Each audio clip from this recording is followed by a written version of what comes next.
మైనార్టీల సంక్షేమం కోసం దుల్హన్ పథకం కోసం అమరావతి నిర్మాణం కోసం స్వర్ణాంధ్ర నిర్మాణం కోసం విద్యా వైద్య సదుపాయాల కోసం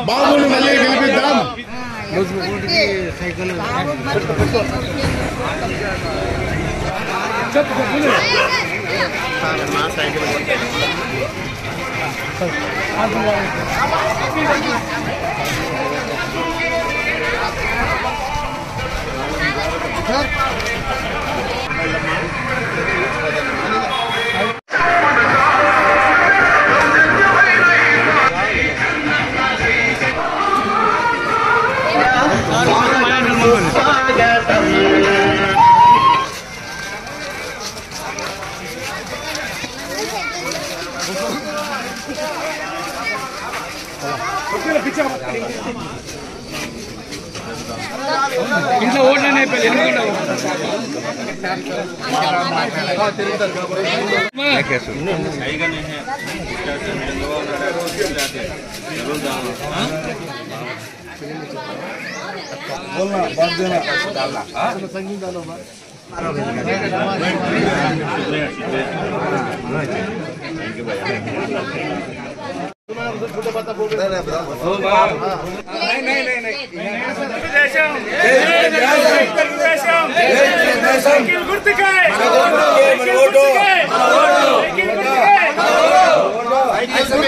మన ఓటు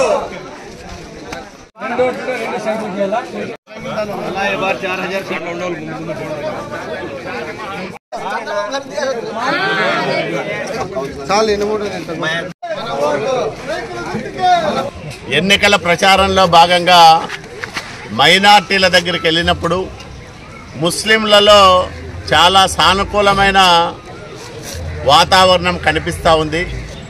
ఎందుకంటే మైనార్టీ సంక్షేమానికి గడిచిన 5 సంవత్సరాల కాలంలో పూర్తిగా వెన్నుపోటు పొడిచాడు జగన్మోహన్ రెడ్డి.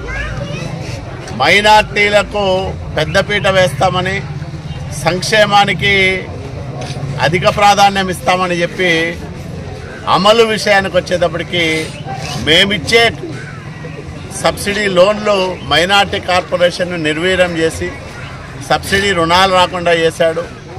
దుల్హన్ పథకాన్ని నిబంధనల చట్రంలో ఇరికించి ఎవరికి రాకోకుండా చేశాడు. అట్లాగే రంజాన్ తోఫా తీసేశాడు. మసీదులకు మరమ్మతులు మేము చేసిందే తప్ప ఈ 5 ఏళ్లలో ఎక్కడ కూడా కొత్తగా మరమ్మతులు చేసిన పని లేదు. ఈద్గా మైదానాలకు కాంపౌండ్ వాళ్ళు కట్టించింది లేదు. ఇట్లా అనేక సంక్షేమ కార్యక్రమాలు, అభివృద్ధి కార్యక్రమాలు చేయాల్సిన ప్రభుత్వం మైనార్టీలకు పచ్చి మోసం చేసింది. కాబట్టే ఆ బాధ, ఆవేదన ఎక్కువగా ఉంది. అందులోనూ మైనార్టీల్లో ఎక్కువ మంది దిగువ మధ్య తరగతి కుటుంబాలకు సంబంధించిన వాళ్ళు, వాళ్ళ రెక్కల కష్టంతో రోజు జీవనం గడుపుకునే వాళ్ళు. అట్లాంటి వాళ్ళ బతుకు 5 సంవత్సరాల కాలంలో పెరిగిన నిత్యావసర సరుకుల ధరల కారణంగా భారంగా మారిపోయింది. వచ్చే ఆదాయానికి పెట్టే ఖర్చుకు సంబంధం లేకుండా పోతూ ఉంది. పెరిగిన కరెంటు ఛార్జీలు కానీ, అట్లాగే నిత్యావసర సరుకుల ధరలు కానీ, ఇవన్నీ కూడా ముస్లిం సగటు కుటుంబ ఆర్థిక వ్యవస్థను చిన్నాభిన్నం చేసినాయి.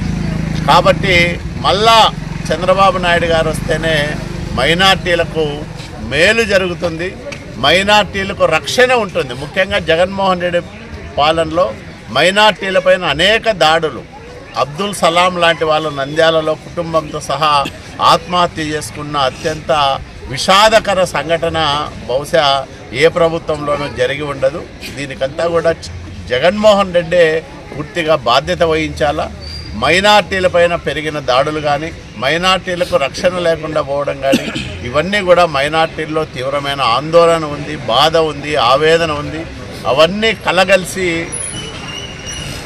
చంద్రబాబు నాయుడు గారి నాయకత్వాన్ని గట్టిగా సమర్థించాలనే నిర్ణయానికి వచ్చేలాగా చేశాయి. కాబట్టి మేము ఒకటే హామీ ఇస్తూ ఉన్నాం, ముస్లింలో కొంతమందికి ఏవైతే రిజర్వేషన్లు ఉన్నాయో వాటిని మేము కాపాడుతాం. ఆ రిజర్వేషన్లు ఎక్కడా పోవు, ఎవరు తీసేయలేరు.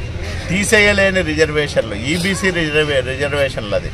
కాబట్టి ఖచ్చితంగా రిజర్వేషన్ల విషయంలో తెలుగుదేశం పార్టీ తరఫున, చంద్రబాబు నాయుడు గారి తరఫున నేను మాట ఇస్తా ఉన్నా, ఎక్కడా కూడా రిజర్వేషన్లకు కించిత్తు అపకారము జరగదు. జరిగితే తెలుగుదేశం పార్టీ ఊరికనే ఉండదు. వచ్చే ప్రభుత్వం తెలుగుదేశం పార్టీ ప్రభుత్వం, ఎన్డీఏ ప్రభుత్వం ఖచ్చితంగా మేము ముస్లిం రిజర్వేషన్లను కాపాడడంతో పాటు మైనార్టీ హక్కులను పరిరక్షించడానికి, మేము ముస్లింల సంక్షేమానికి పెద్దపీట వేయడానికి నిరంతరము పనిచేస్తామని మేము మాట ఇస్తా ఉన్నాం. ఖచ్చితంగా ముస్లింల మద్దతు మాకే ఉందని మేము బలంగా విశ్వసిస్తూ ఉన్నాం.